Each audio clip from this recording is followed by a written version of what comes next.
بسم اللہ الرحمن الرحیم۔ السلام علیکم ورحمۃ اللہ وبرکاتہ۔ دل کو تسلی دینے کے لیے چند وظائف مغرب اور فجر کے بعد کیا کریں۔ لا الہ الا اللہ الملک الحق المبین روزانہ 100 مرتبہ پڑھ لیا کریں مغرب کے بعد یا فجر کے بعد۔ سورہ قریش روزانہ 11 مرتبہ بعد نماز فجر اور مغرب پڑھا کریں۔ بسم اللہ الرحمن الرحیم۔ اطعمہم من جوع پڑھتے وقت رزق کی تنگی کے دور ہونے، اور آمنہم من خوف پڑھتے وقت دشمن کے خوف سے حفاظت کا۔ دل سے جو شخص طالب ہو اس کے رزق میں وسعت ہوگی اور وہ دشمن کے شر سے بچا رہے گا۔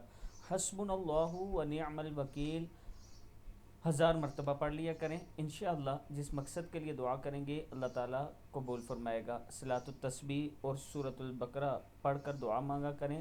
آیت کریمہ درود شریف بلا تعداد پڑھا کریں۔ یا ارحم الراحمین 500 مرتبہ استغفار 100 مرتبہ پڑھ لیا کریں۔ جب آپ پابندی کے ساتھ یہ وظائف کریں گے تو اللہ تعالیٰ آپ کی زندگی میں جتنی مشکلات ہوں گی وہ ختم فرمائیں گے۔ السلام علیکم ورحمۃ اللہ وبرکاتہ۔